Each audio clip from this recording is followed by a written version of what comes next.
They do have a timeout. Decide not to use it. Curry, way downtown. Bang! Bang! Oh, what a shot from Curry! And he ties the NBA record with his 12th three-pointer of the game. The brilliant shooting of Stephen Curry continues.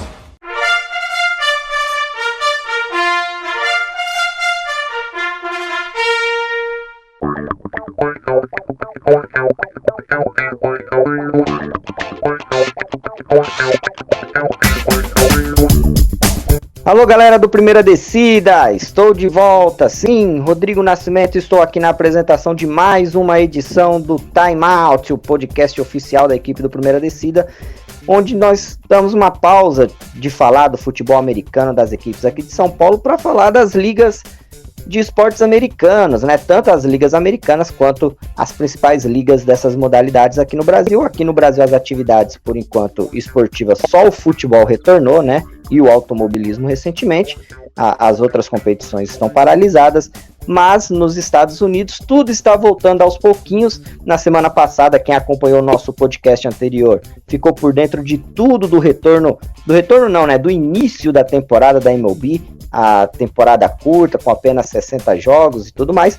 E agora, nessa edição, nós vamos falar de uma liga que está retornando, né? Ela que foi paralisada, inclusive, se não estiver enganado, depois os comentaristas aí podem até me corrigir, mas se eu não estiver enganado, a NBA foi a primeira liga, primeira competição importante de renome no esporte mundial a ser paralisada por conta do novo coronavírus, né? Ela estava ali já chegando na sua fase final de temporada regular, acabou sendo paralisada ali por, se não estiver enganado, ali em meados de março, mas vai retornar agora. Já está rolando alguns jogos de pré-temporada, né? Uma espécie de pré-temporada lá, né, na Disney, né? Na bolha que a NBA montou lá no parque em Orlando.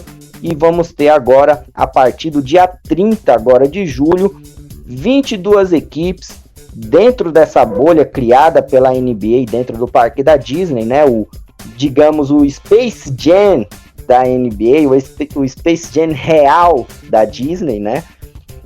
Enfim, são 22 equipes, 12 delas já estão nos playoffs e ainda temos mais 4 vagas ali para 10 equipes sonharem, lutarem até o fim por mais ou menos alguns dias aí da NBA para a gente ter finalmente definido os 16 times que vão disputar os playoffs da edição 2019-2020 da maior liga de basquete do planeta. Bom, como já disse, sou Rodrigo Nascimento e agora vou pedir para a equipe, tanto do Primeira Descida quanto dos convidados, se apresentem, começando com ele que já esteve no podcast anterior junto comigo falando de MLB, hoje está aqui falando de NBA, Rafa Souza.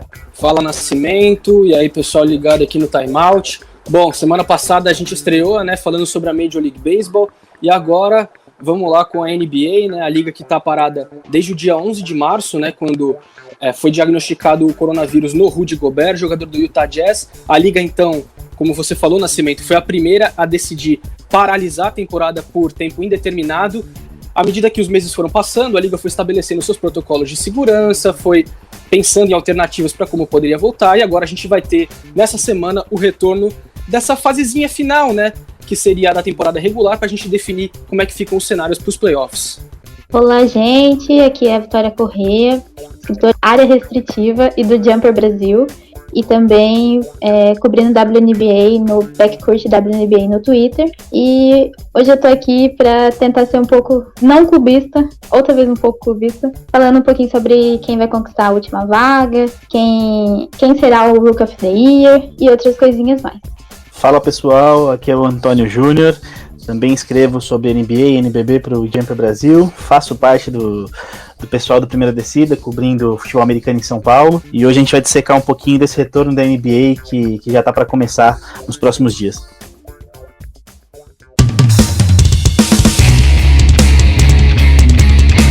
Boa, que bom aí. Então vocês viram que hoje temos 3 especialistas aí para falar sobre NBA, a maior liga de basquete do planeta. Bom, sempre lembrando que vocês podem acompanhar o Time Out através das redes sociais do Primeira Descida, sempre deixamos disponíveis lá alguns links no próprio perfil oficial do Primeira Descida no YouTube e também em diversas plataformas como o Anchor, como o Deezer, o Spotify, enfim, todos os links a gente vai deixar nas postagens nos perfis oficiais do Primeira Descida. Para começar esse debate sobre essa retomada da NBA, vamos falar um pouquinho do impacto da pandemia dentro e fora das quadras, né? Como eu cheguei a mencionar durante a apresentação, a NBA ela está no parque da Disney em Orlando, né?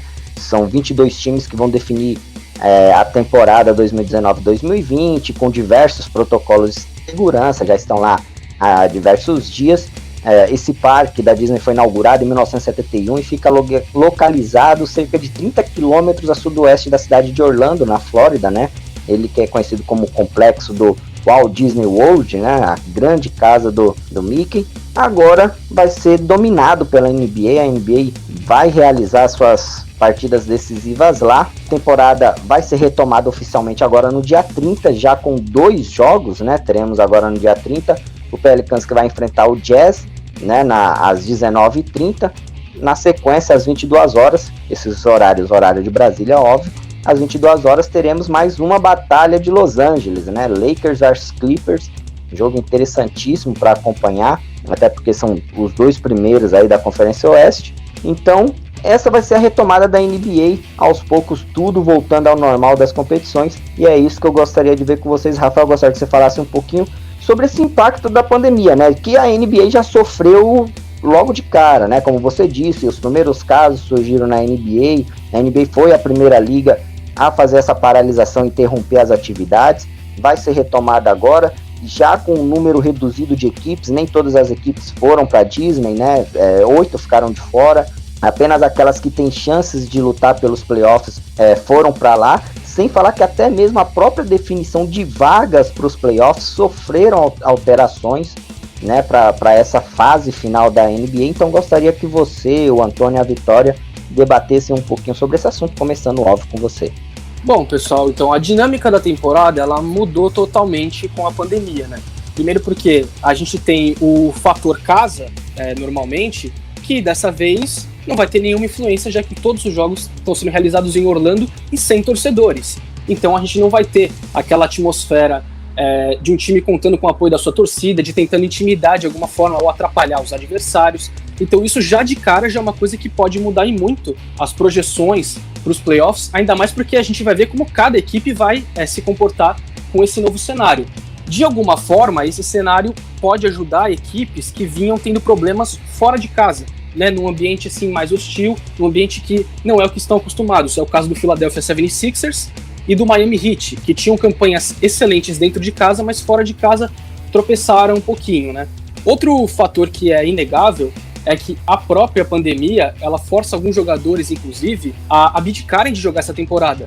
A gente via o Brooklyn Nets, que mesmo sem o Kyrie Irving e o Kevin Durant vinha fazendo uma boa campanha, entra, né, nessa fase decisiva, na 7ª colocação, com muita chance de classificação, né, já que o Washington Wizards vem 6 jogos atrás.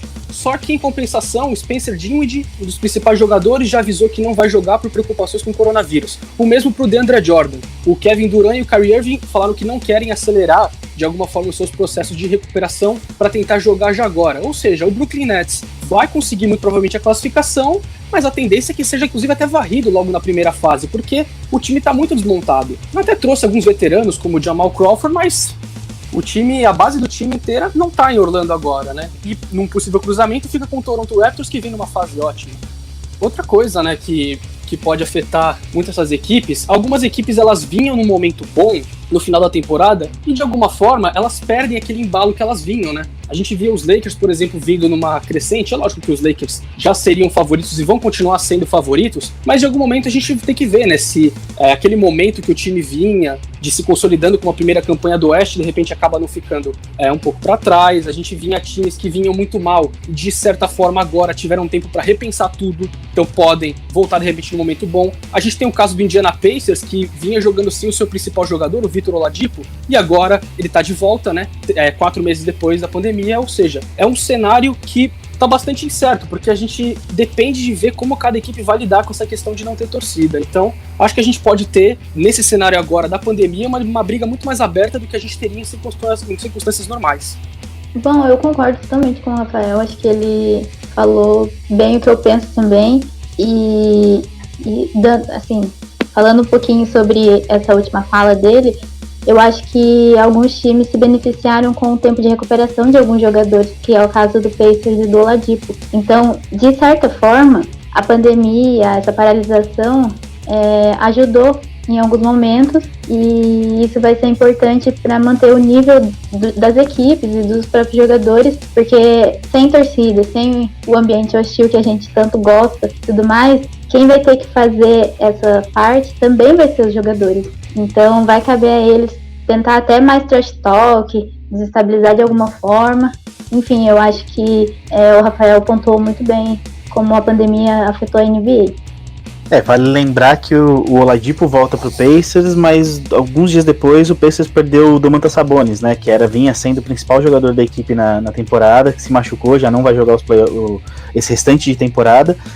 E eu concordo com tudo que o Rafael e o Vitória disseram, eu só acho que muitas das equipes vão levar esses 8 jogos restantes meio que não com freio de mão puxado, mas em climas meio que de amistosos. Porque como já não existe mais o mando de quadra nos playoffs, que isso é um fator por vezes determinante, né, para decidir algumas séries, muitas equipes já não vão se importar tanto em qual posição vai ficar, talvez tentando evitar ali o Lakers, o Clippers na primeira rodada, o Bucks talvez no leste, mas a grande maioria vai jogar bem tranquilo, tentando evitar algumas lesões, tentando recuperar o físico de todo mundo. Diferente do caso, por exemplo, principalmente na Conferência Oeste, onde o Grizzlies, o Pelicans e o Blazers precisam jogar sério todos os 8 jogos para tentar garantir essa última vaga. No Oeste a gente já tem 6 classificados, né? Os 6 primeiros já estão classificados, no Leste também. Só que no Leste o Nets e o Magic estão praticamente classificados também, porque o Wizards chega nessa bolha da NBA sem Bradley Beal, sem Davis Bertans, os 2 principais pontuadores, sem o John Wall, que ainda não voltou de contusão, e com 6 jogos atrás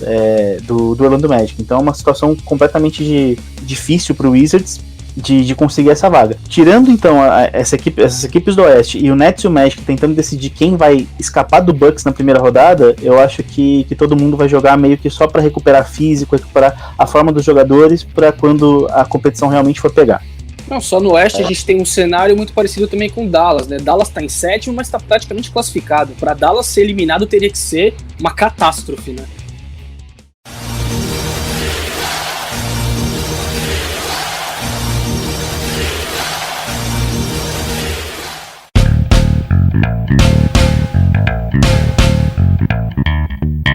E já aproveitando que nós estamos nesse assunto e foi citada essa questão do jogo, de não ter mais um mando de jogo, eu gostaria que vocês falassem um pouquinho de qual, na opinião de vocês, obviamente, qual equipe foi mais prejudicada e qual mais ajudada com essa paralisação, e aí vocês podem analisar qualquer um dos cenários, né? Tanto de atletas que voltam à quadra ou atletas que se recusaram a participar dessa bolha que a NBA montou, vocês já deram alguns exemplos, e também dessa questão do fator casa, né?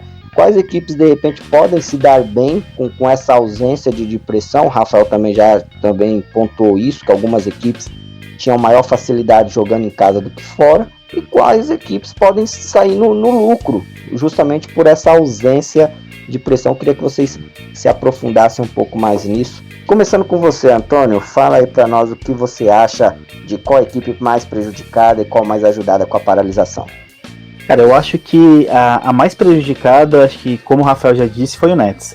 Além do Durant e o Kyrie Irving não voltarem para essa bolha, o Durant já não jogou a temporada toda, o Kyrie perdeu grande parte da temporada, mas os dois vinham em processos de recuperação que talvez até estivessem disponíveis, mas os dois optaram por não participar. A equipe ainda perdeu o Spencer Dinwiddie, o DeAndre Jordan, que também são 2 dos principais jogadores do elenco.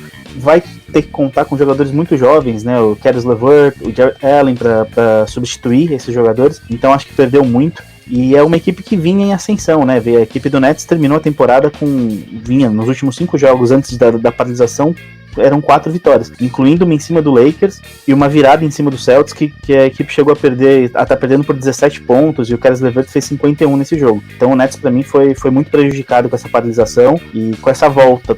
Talvez se existisse uma volta direta nos playoffs, esses jogadores optassem por jogar, mas como eles vão ter que esses 8 jogos, tudo isso talvez tenha pesado para que eles mais tempo também na bolha, né? Tudo isso faz com que o cara opte por não jogar. Dentre as equipes beneficiadas, eu acho que o Lakers também acho que foi uma equipe prejudicada, principalmente no questão mando de quadra. A pressão que a torcida em Los Angeles faz pro Lakers é muito forte, então não ter essa torcida, especialmente nos playoffs, vai ser um pouco complicado. E o Lakers ainda perdeu o Avery Bradley, que era o principal defensor do time, de perímetro do time, então vai ter que...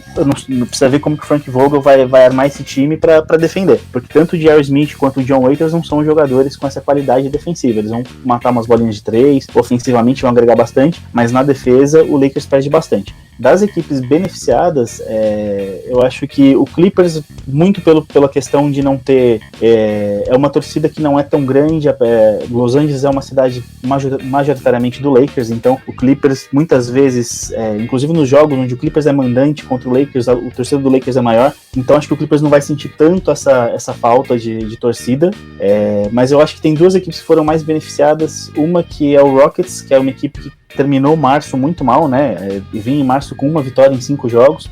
Tava tentando se ajustar com o esquema sem pivôs, depois das trocas que fez, mandou o Clint Capela embora, colocou o PJ Tucker como um pivô extremamente baixo para marcar todo mundo. A questão física ia ser muito complicada, porque ia exigir muito mais desses jogadores na defesa, então tudo isso ajuda um pouco o Rockets, que vai chegar com menos estresse, menos cansaço físico dos atletas, e também vai ter esse encaixe sem pivôs. Estava começando a ficar mais manjado, e acho que agora eles podem ter feito alguns ajustes para que consigam voltar a ser uma surpresa para esses times que eles vão enfrentar nessa bolha. E além disso, acho que o Pelicans, embora o calendário do Pelicans não tenha sido muito modificado, o Pelicans já ia ter um calendário fácil para os próximos jogos no restante da temporada. Eu acho que essa regra do play-in, onde o 9º colocado de cada conferência, se tiver com menos de 4 jogos de desvantagem, faz uma série, uma melhor de 2, contra o 8º colocado. Então, se o Pelicans hoje está 3,5 jogos atrás do Memphis, e se mantiver essa distância, se não conseguir passar o Memphis durante esses 8 jogos, o Pelicans ainda tem uma chance de um confronto direto, que eu acho que favorece a equipe, que vai chegar com todo mundo saudável. O Zion Williamson de uma forma que parece que cresceu, perdeu peso, mas cresceu em músculos. Então acho que o Pelicans foi uma equipe que pode ser considerada bem beneficiada nesse momento. Bom, eu concordo com o Antônio na questão dos Nets, mas falando assim de jogos mesmo, eu acho que prejudicada o Thunder. Foi bastante prejudicado, porque vinha numa boa crescente, tinha vencido os Celtics na última partida antes da paralisação, e alguns atletas como o Shea têm chamado muita atenção durante toda a temporada, então eu acho que o Thunder foi um dos times bem prejudicados com essa paralisação. Ajudados, acredito que os Sixers e os Celtics, como já foi comentado, porque eles têm a questão de viajar muito, perder muitos jogos fora, e a questão da torcida sempre foi um fator, porque os cenários OX geralmente atrapalhavam muito, principalmente os 76ers. Então, além de também ter o calendário difícil, agora na bolha, eu acho que o ambiente vai favorecer muito os 2 times.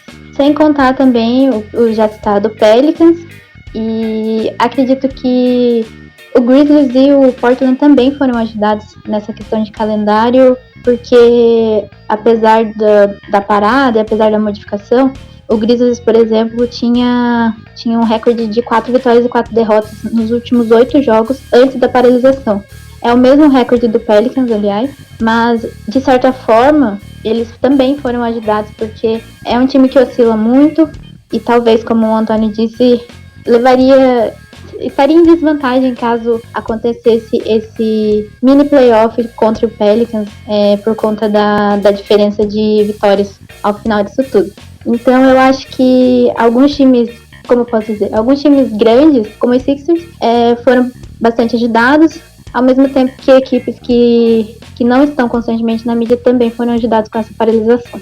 Bom, a princípio, nesses 8 jogos que faltam, né, pra gente terminar a definição dos classificados. Eu acho que essa questão do mano, ela ajuda times que vinham tendo desempenho ruim fora de casa, ou seja, que não estavam se dando bem, enfrentando pressão. O caso do Portland Trail Blazers é por exemplo, em 34 jogos fora de casa, o time só ganhou 11. Então essa questão de não ter que lidar com uma torcida adversária, de estar num território neutro, pode vir a facilitar para o time. Lembrando no caso do Portland também, que vai poder contar com o Nurkic, que vinha de uma lesão grave, e agora com a pandemia ele teve muito mais tempo para se recuperar da lesão. Acho que pode ajudar também Filadélfia, como eu já falei antes, né? O Sixers é um time com muitos problemas fora de casa, a gente via o time praticamente não conseguindo achar soluções para vencer, e muitas vezes inclusive perdendo de muito, né? Tomando chocolate atrás de chocolate, mas por um lado, essa questão ela fica muito interessante para os playoffs, porque a gente sabe que em playoff, às vezes você tem aquele jogo 7 que o ambiente da torcida faz falta.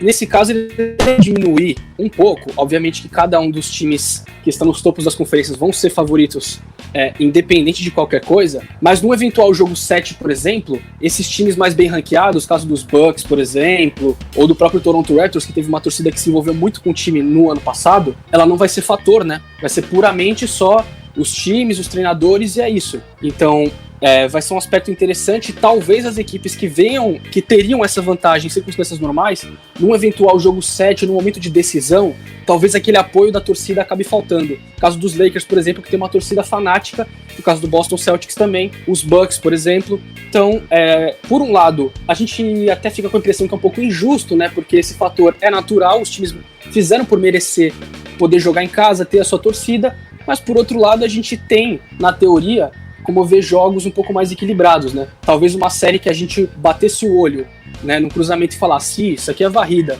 Agora, de repente, a gente consegue ver, por exemplo, algum time roubando um jogo, roubando 2 jogos, conseguindo prolongar essas séries por não ter que lidar com esse ambiente hostil.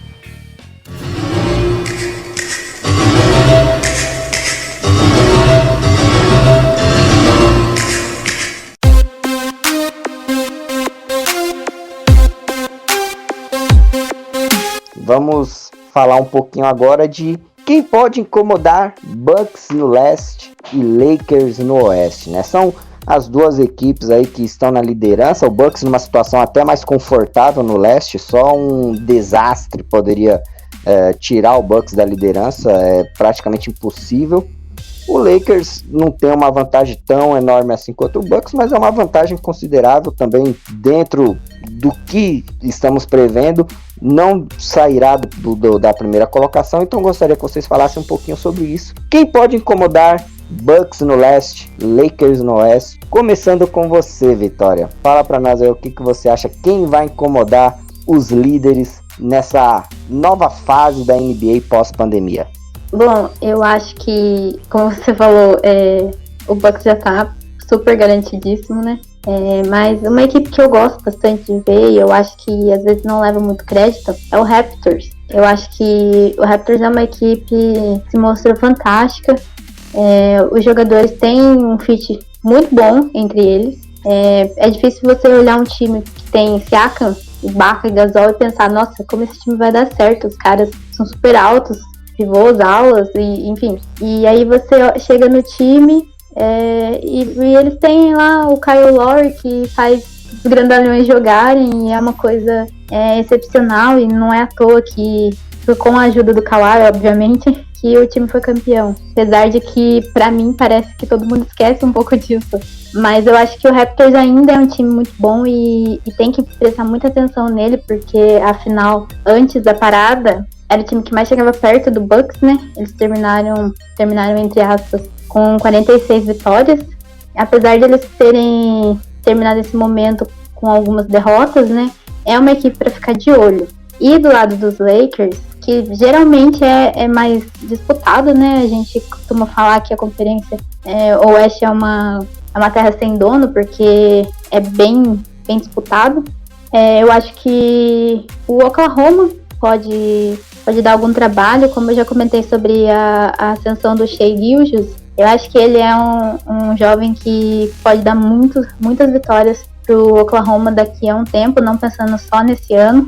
Mas esse ano ele evoluiu bastante, inclusive cotado para Most Improved Player. Então eu acho que o Oklahoma também com o Chris Paul pode ajudar um pouco a talvez incomodar os Lakers, mas não é também algo fácil a se fazer, né? Porque LeBron James, Anthony Davis é mais difícil de incomodar do que parece. Bom, no caso da Conferência Leste, eu acho que só poucos times eu vejo que conseguiriam atrapalhar mesmo a vida dos Bucks. O Toronto Raptors, né, que a Vitória já falou, que é um time com muitas peças interessantes. Talvez não tenha aquele cara que você diga, um cara que é um super astro dentro da liga, mas é um time muito competente, com vários All-Stars e ex-All-Stars, muito bem treinado pelo Nick Nurse, e eu acho que é um time que consegue sim atrapalhar a vida dos Bucks. Na temporada regular, os times se enfrentaram 2 vezes e os Bucks ganharam as 2, né? Mas não foram vitórias por muitos pontos de diferença, né? Foram jogos até uma vantagem curta, então eu consigo ver os Raptors atrapalhando a vida dos Bucks. O Boston Celtics eu acho que é um time muito interessante, porque assim como o Toronto Raptors é um time que você olha, o time em todas as posições tem caras muito bons, né? Principalmente o Jason Tatum, que está apresentando mais uma evolução, está evoluindo cada vez mais. Você tem o Kemba Walker, que chegou para o lugar do Kyrie Irving e tem sido um cara muito mais coletivo, né? Um time que tem beneficiado muito mais o time por ter dado não só a sua contribuição individual, mas se encaixando muito bem num contexto coletivo do Brad Stevens. E no retrospecto dessa temporada, cada time ganhou um jogo, né? Inclusive é o jogo que marca a volta, né? Bucks enfrentou o Celtics, o retorno de cada uma das equipes, né? O Miami Heat também é um time bem interessante, principalmente pelo que foram os 2 confrontos entre Heat e Bucks nessa temporada. Miami ganhou as 2 contra Milwaukee, a primeira lá no começo da temporada, ainda nas primeiras semanas, uma vitória na prorrogação, e o segundo jogo foi o que chamou mais atenção, porque Miami conseguiu limitar o Milwaukee Bucks a 89 pontos. Foram inclusive um dos piores números do Giannis Antetokounmpo na temporada, né? Sofreu com a marcação principalmente do Ben Adebayo. Miami é um time muito disciplinado, um time que defende bem, é um time que tem jogadores interessantes, apesar de você não ter também aquele cara que você diga que é o super astro que vai definir. O mais próximo disso seria o Jimmy Butler, mas é um time que também pode se sobressair no coletivo. E falando também de Indiana e 76ers, eu acho que no máximo conseguiriam roubar um jogo, no máximo 2. Não consigo ver eles batendo de frente com o Milwaukee levando uma série para 7 jogos ou até 6 jogos. No Oeste, eu acho que a situação está mais reduzida. Eu só consigo ver, honestamente, ou Clippers ou Nuggets conseguindo frear os Lakers. A gente pega o Oklahoma City Thunder, que é um time muito também ajeitado, um time com boas peças, mas no confronto direto também foram 3 vitórias dos Lakers na temporada, né? Aliás, os Lakers contra os principais times do Oeste, eles só têm retrospecto negativo contra os Clippers. Uma vitória, 2 derrotas até o momento, né? 1-1 contra o Houston Rockets. Mas o principal desafio, com certeza, é o Los Angeles Clippers, que é uma equipe também bem treinada, uma equipe com peças interessantes, uma equipe que o elenco é uma profundidade de elenco muito interessante e times que para uma reta final de jogo você consegue ver a bola indo para qualquer um. Pro Kawhi Leonard, pro Paul George, pro Lou Williams, pro Montrezl Harrell, pode cair na mão de qualquer um. Ou seja, é um time que tem vários valores que podem atrapalhar, mas não consigo ver algo diferente de Clippers ou Nuggets atrapalhando a vida dos Lakers no Oeste, não. Eu concordo com tudo que o Rafa falou. Acho que o Clippers no Oeste se o Lakers não tivesse feito uma temporada tão sólida nesses primeiros jogos, né, durante a temporada toda até a paralisação, acho que o Clippers seria o grande favorito no Oeste. É um time que já era muito bom, já tinha um elenco muito bom e ainda se reforçou, né, durante a temporada. Trouxe o Reggie Jackson, agora trouxe o Joaquim Noah, que já não é mais o jogador que foi no Bulls, mas ainda pode contribuir vindo do banco. Então, se você para analisar o elenco e o retrospecto durante a temporada, o Clippers é a principal equipe que pode dar trabalho para o Lakers. Acho que no Oeste fecha um pouco nesses dois. Eu acho que o Nuggets tem um time muito talentoso, o Michael Malone faz uma grande temporada também treinando a equipe, mas não vejo dando muito trabalho. O Rockets é uma equipe que eu fico um pouco curioso de assistir contra o Lakers. Eu queria ver esse mega small ball deles, né, jogando com vários jogadores, entre aspas, pequenos. Um jogo muito rápido, muito ofensivo. Acho que não costuma ser um jogo que vence em playoffs, mas é um jogo divertido de assistir. Eu acho que pode dar algum trabalho nos encaixes. Ainda mais se você parar pra pensar que o Lakers tem um garrafão muito sólido, mas perdeu seu principal defensor de perímetro, e o jogo do Rockets é principalmente de perímetro. E fora isso, acho que o Dallas é um time que pode dar algum trabalho, porque o Luka Doncic já deu esse trabalho pro Lakers durante a temporada. E ele e o Kristaps Porzingis saudáveis, eu acho que pode ser um time que hoje é o 7º no Oeste, mas eu não me surpreenderia se passasse Houston, passasse Oklahoma, passasse Utah e terminasse ali entre os 4 primeiros. Então acho que no Oeste fica um pouco dessa maneira o panorama. No Leste eu acho que não foge muito de Raptors, Celtics, e provavelmente esses dois são os mais cotados para dificultar a vida do Bucks. Eu acho que o Heat é uma equipe também muito... A gente tem uma equipe muito sólida, como o Rafa falou, é uma equipe que venceu os 2 jogos durante a temporada regular, tem ali um jogo muito... O Eric Spoelstra faz o time dele trabalhar muito bem a bola, tem o Jimmy Butler jogando um excelente basquete, muito eficiente, o Bam Adebayo sendo um dos principais concorrentes a ser o jogador de maior evolução na temporada, o Kendrick Nunn, que faz uma grande temporada de calor, o Duncan Robinson assumiu um protagonismo que ninguém esperava dele, fazendo quase 14 pontos por jogo e acertando 45% nas bolas de 3. Então o Heat pode dar mais trabalho do que muita gente dá crédito. E eu acho que o 76ers não é nem que possa dar muito trabalho, porque está mudando o quinteto titular para essa segunda fase. O Brett Brown já falou que o Al Horford não vai ser o titular junto com o Joel Embiid. Foi uma dupla que não deu muito certo de garrafão durante a temporada. Então é muito possível que o Ben Simmons assuma a posição de ala de força, ainda assim de ala pivô, ainda assim ele vai ser o cara que vai levar a bola para ataque, mas eu acho que isso vai dar uma dinâmica nova para o ataque do 76ers e um jeito novo de jogar que a gente ainda não viu durante a temporada, que pode complicar um pouco no confronto com o Bucks. Fora disso, eu acho que eu não vejo. O Pacers tem o Sabonis sendo uma equipe que vai dificultar muito, e os outros no leste eu não vejo um impacto muito grande. No oeste, apesar do Thunder fazer uma grande temporada, eu acho que a Cinderella, né, a história de Cinderella do Thunder já deve estar para estar no fim. Interessante. Vocês pontuaram bem, concordo com praticamente tudo que vocês falaram. Eu acho que na leste o Bucks está tranquilo.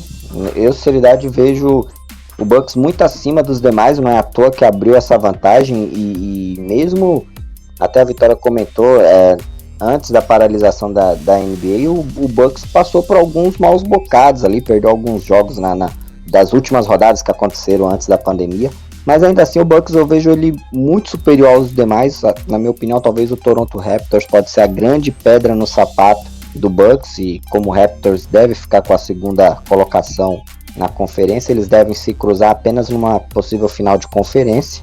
E na Oeste, para mim também eu concordo com o que vocês falaram, e eu, sinceridade, só vejo Nuggets e Clippers no caminho do Lakers. Não vejo muito as outras equipes com muitas possibilidades. Acho que o Lakers ele fez uma campanha impecável, porém eu senti que nos confrontos de casa contra o Clippers, o Lakers não foi tão bem. Até mesmo no jogo que o Lakers venceu, não me passou tanta confiança diante do Clippers. E não vou mentir, de todos esses duelos que vão acontecer nesse final de temporada regular da NBA, esse é o jogo que eu tô mais afim de ver, e ainda bem que ele é logo no primeiro dia, que é Clippers e Lakers. Eu tô muito afim de ver, porque eu acredito que esse é o jogo que vai confirmar tudo que a gente falou antes até, sobre quem foi beneficiado, quem foi prejudicado com todo esse novo cenário da NBA para a retomada pós-pandemia. Nesse jogo a gente vai sentir se de fato existe esse peso. O Lakers vai sentir falta daquela pressão que tem jogando em casa, e o quanto o Clippers vai conseguir comprovar que é mesmo um time tão técnico a ponto de conseguir sair melhor do que os seus adversários nessa atual fase.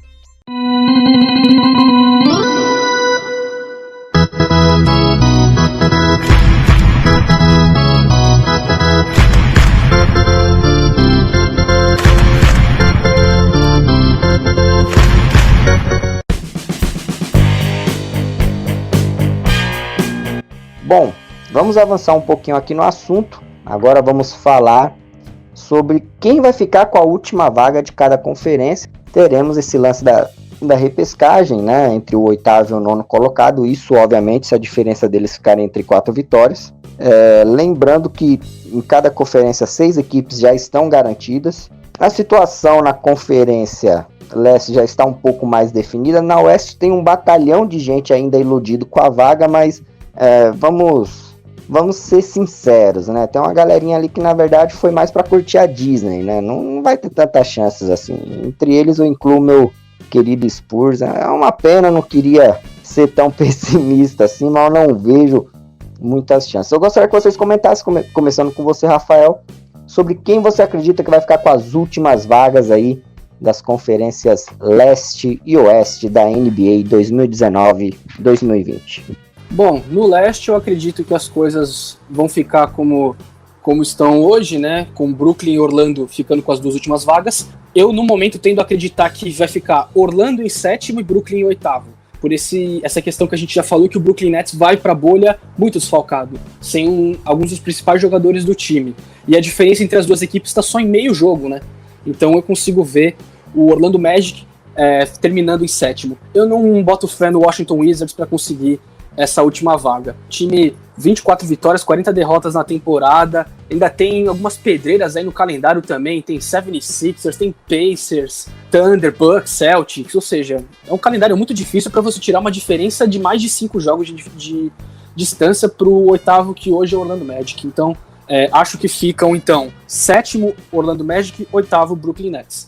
No Oeste, Dallas acho que fica com a 7ª vaga. Não me surpreenderia se conseguisse de repente passar o Houston Rockets, mas aí a gente tem a questão dos adversários também. A diferença hoje dos times é de 1,5 jogo. Na verdade estão empatados até em vitórias, né? Dallas teve 3 jogos a mais, os 3 foram derrotas, né, no caso. Por isso que a diferença hoje está em 1,5 jogo. Em questão à 8ª vaga, eu acho que vai ficar com o New Orleans Pelicans, né? Até a gente comparando os calendários dos 3 principais times disputando, né? No caso, Memphis, Portland e Pelicans, apesar do Sacramento Kings ter a mesma campanha dos Pelicans, eu não consigo ver o time indo longe. A gente tem, por exemplo, os Blazers, tem pelo caminho os Celtics, os Rockets, os Nuggets, os Clippers, os 76ers e os Mavericks. Ou seja, uma tabela duríssima para o Portland Trail Blazers conseguir tirar os 2 jogos e os 3 jogos e meio de diferença para o Memphis Grizzlies, ou pelo menos encurtar aquela distância, né, que o Antônio já explicou.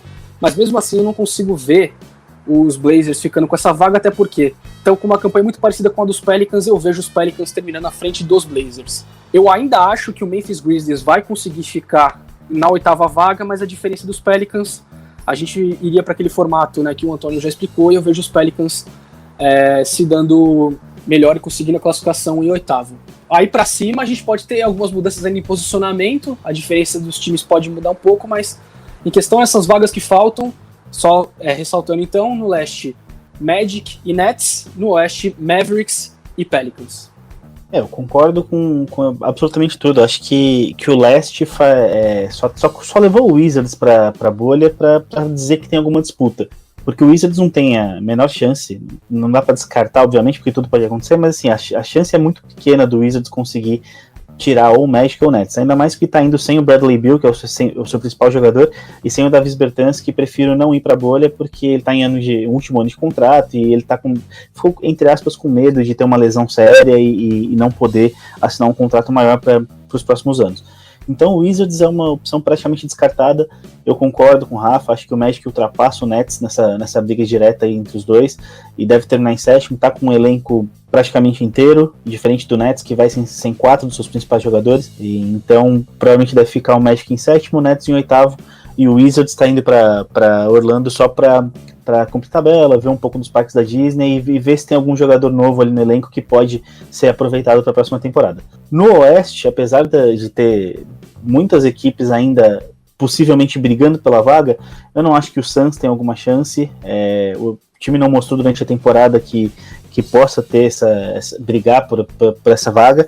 O Spurs sem o LaMarcus Aldridge também vai acho que cumprir tabela, vai tentar ver como que o Derrick White, o DeJounte Murray e o Lonnie Walker podem se comportar para a próxima temporada. Eu acredito que a gente vai ver bastante esses 3 jogando para ver como que eles vão ser aproveitados no ano que vem. O Kings, a situação já era complicada, perdeu o Marvin Bagley agora, então dificilmente também vai ser um time que vai brigar muito com Pelicans, Blazers e Grizzlies.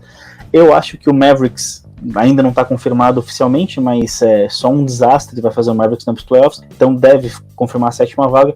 Não me surpreenderia se de repente passasse um Thunder, passasse o Jazz, Rockets, acho que pode o Mavericks subir um pouquinho nessa tabela. E com a 8ª vaga, eu acho que Grizzlies vai ficar em 8º, Pelicans e o Blazers os dois eu acho que tem chances de ficar a menos de 4 jogos. Acho que o Pelicans vai ganhar mais jogos e por isso vai acabar ficando com a 9ª vaga. E aí é uma batalha complicada para ver quem vai ganhar essa briga entre Grizzlies e Pelicans. Eu acho que o Pelicans hoje tem um elenco um pouco melhor. Os jogadores, a química do Zion com o Lonzo Ball foi muito boa nos 19 jogos que eles estiveram juntos. E a equipe ainda tem o Brandon Ingram fazendo uma grande temporada. O Derek Favors vai voltar saudável. Tem o Drew Holiday. Então acho que o Pelicans, elenco por elenco, tem a chance de pegar essa 8ª vaga. Tem que vencer 2 partidas, o Grizzlies é um time cascudo, então não dá pra cravar, mas eu acho que o Pelicans entra, entre aspas, como favorito. Bom, eles falaram tudo já e eu concordo, eu acho que o Nets vai ficar em 8º, o Magic vai ficar em 7º, e no Oeste, já que eles falaram de forma racional, eu vou ser clubista e vou falar que o Memphis vai se classificar, porque é o que eu queria, é o que eu gostaria. Mas pensando de forma racional, eu acredito que o Memphis continue na 8ª vaga, mas pode vir a perder nesse mini playoff, né, a repescagem, tanto pro Pelicans, tanto quanto se pegar o Portland. Eu queria fazer um destaque no Portland, aliás, que é sobre a questão do Carmelo Anthony. Eu acho que ele vai mostrar alguma coisa assim nesses 8 jogos. Eu acho que ele tem tudo para mostrar para a NBA que ele não está pronto para se aposentar, como foi manchete esses dias, né? E eu acho que ele pode dar um trabalhinho, sim, dentro da competição Grizzlies, Blazers e Pelicans, e talvez ele ajude o time a arrancar essa 8ª vaga e se classifique para os playoffs. Mas como uma torcedora dos Grizzlies, eu adoraria que os Grizzlies se classificassem, né? Tá certo, o coração fala mais alto, né? Com certeza. Eu não consigo mais me iludir com o Spurs, já desabafei com o Antônio diversas vezes sobre isso, ando muito triste com o San Antonio Spurs. Vamos esperar a temporada 2020-2021 da NBA para poder voltar a falar sobre o San Antonio Spurs.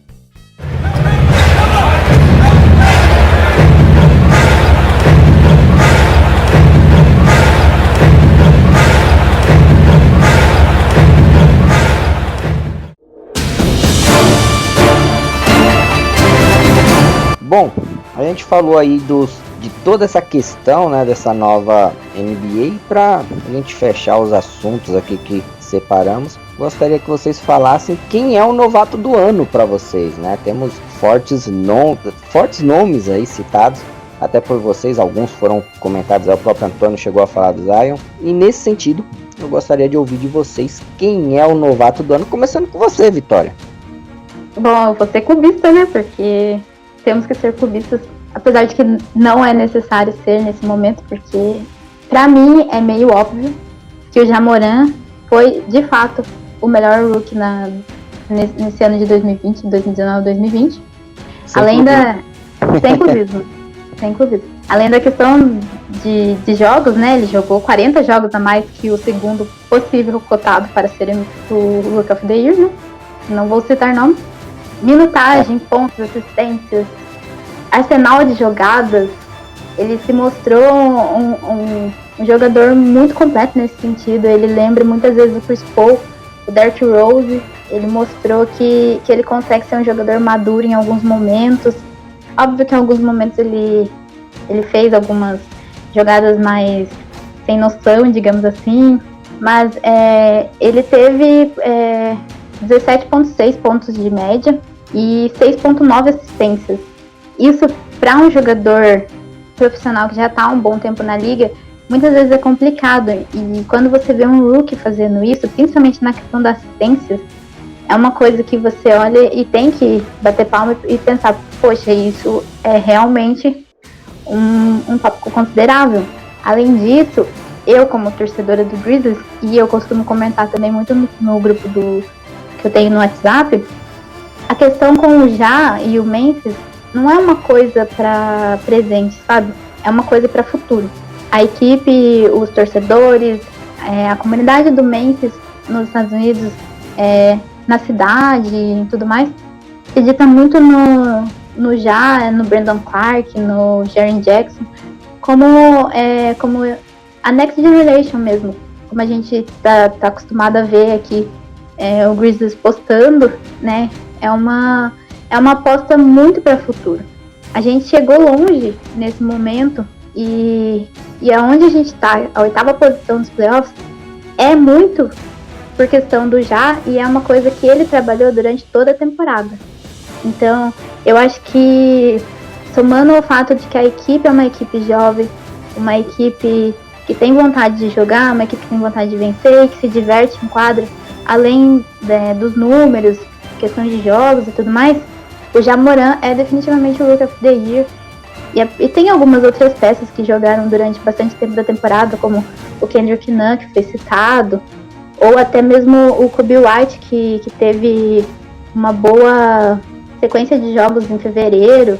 E, enfim, são outras peças que devem ser lembradas, mas o Ja, na minha opinião, definitivamente é o Rookie of the Year.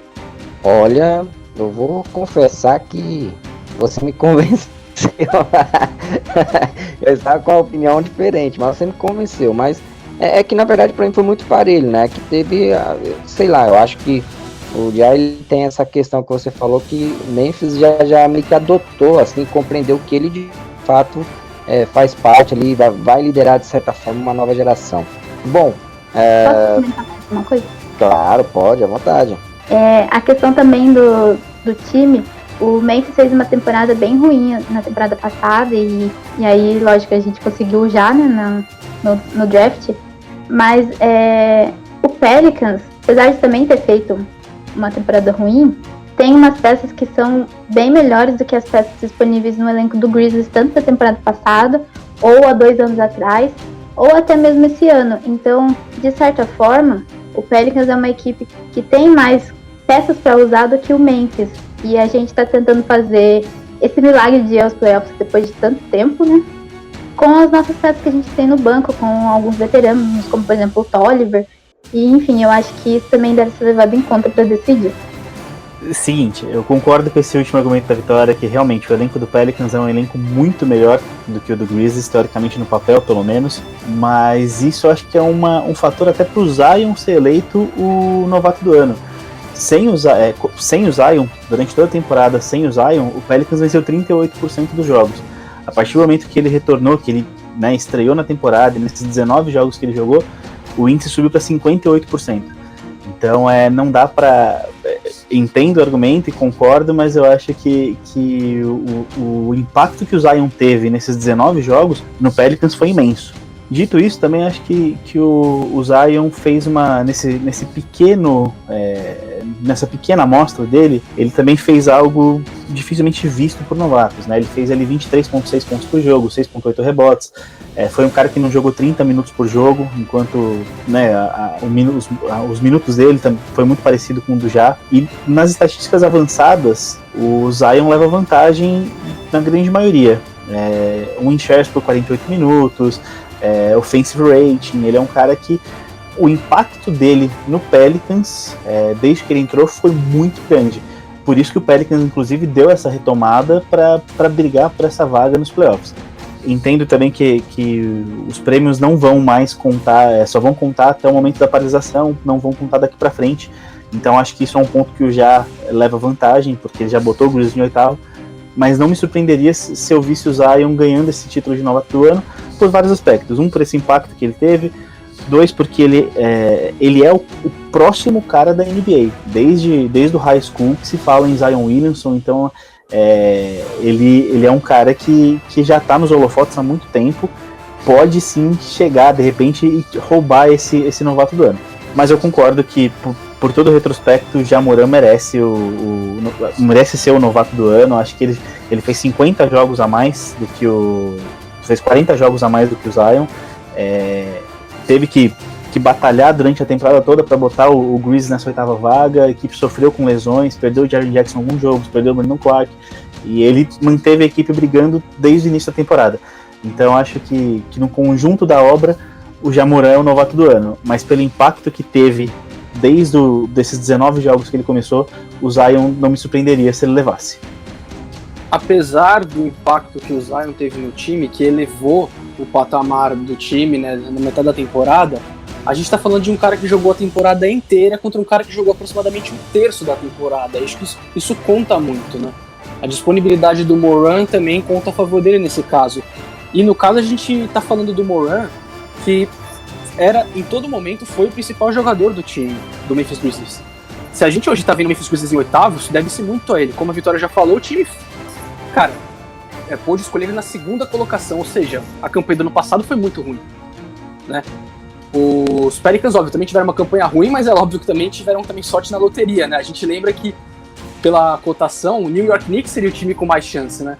Então, citando alguns calouros que foram bem, né? A gente já falou, então, o Zion, o Ja Morant, o Kendrick Nunn começou muito bem a temporada com o Miami, mas na metade da temporada ele começou depois a diminuir um pouco o ritmo, né? Ele perdeu um pouco daquela sequência que ele vinha tendo, teve uma sequência de jogos, inclusive, sem bater 2 dígitos em pontos, inclusive, mas se encaixou muito bem no contexto da equipe, como eu falei, um time muito coletivo. O Kobe White também foi muito bem. Em Chicago chama atenção, só que o Chicago Bulls é um time que não vai para lugar nenhum, nem tá na bolha, inclusive. Então, dificilmente ele conseguiria qualquer destaque. O R.J. Barrett também teve uma temporada ok com o New York Knicks, mas é o mesmo caso. O New York Knicks é um time que não foi para lugar nenhum, time que foi, de novo, teve entre as piores campanhas da NBA. Então, no contexto geral, eu acho que fica muito favorável para o Ja Morant, porque a questão dessa diferença de jogos, que o Zion jogou, como o Antônio já falou, 1/3 da quantidade de jogos que o Ja Morant jogou, eu acho que isso vai acabar destoando em favor do Morant. Eu acho que, se der a lógica, ele deve ganhar o prêmio. Só uma última coisinha. O Rafa falou que realmente o Grizzlies, o Pelicans teve a sorte de pegar a primeira escolha, que o favorito era o Knicks, e realmente, mas o Grizzlies também teve a sorte, entre aspas, de pegar a segunda escolha, porque a campanha dos dois na temporada passada foi a mesma, né? As duas equipes venceram 33 jogos e perderam 49. Inclusive na conferência, o Grizzlies terminou na 12ª posição, enquanto o Pelicans terminou em 13º. Então por isso que eu falei que realmente o impacto do Zion no elenco foi gigantesco. Ele transformou uma equipe que terminou em 13º no ano passado para uma equipe que vence 58% dos jogos. Só que, infelizmente, para ele foram pouquíssimos jogos, 19 jogos. Acho que, apesar da NBA considerar, porque quando você entra, você tem um mínimo de partidas, o mínimo da temporada que você precisa jogar para poder concorrer concorrer aos prêmios e concorrer a ser o líder de pontos, estatísticas do ano. O Zion completou, né, nesse momento da temporada ele já completou esse número que precisa, então ele pode ser eleito novato do ano. Só que eu acharia muito injusto que dessem um prêmio para um cara que jogou 19 partidas e não para um que jogou a temporada toda em altíssimo nível, como foi o Ja Morant. Eu acho também, Antônio, que no caso dos Pelicans, a gente vê um elenco que, como você já falou, vinha encontrando problemas, mas é um elenco que, em questão individual, tem mais peças interessantes que o Memphis Grizzlies, né? A gente vê o Brandon Ingram sendo cotado como um dos principais favoritos, é o jogador que mais evoluiu.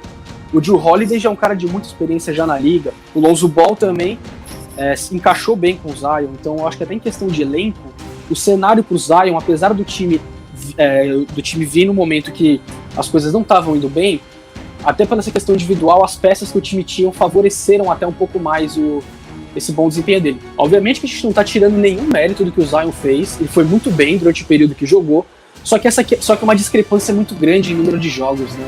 Você fala de um cara que jogou quase 60 para um que jogou quase 20. Isso na hora eu acho que vai acabar fazendo a diferença, sim.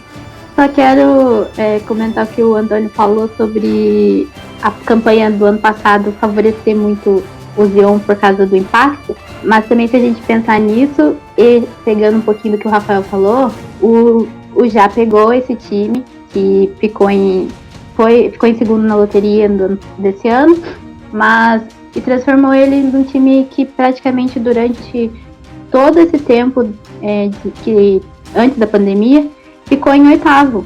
Ali ficou em oitavo, em nono, e descia e subia um pouco, mas sempre ali na zona de classificação. Isso é uma coisa que também a NBA deve levar em conta, porque foi isso durante toda a temporada, e não só apenas quando o Zion voltou. Então, e mesmo quando o Zion voltou, o Memphis continuou naquela posição. Então eu acho que isso tudo, e somado a isso, vai pesar muito a favor do Já. Tomara.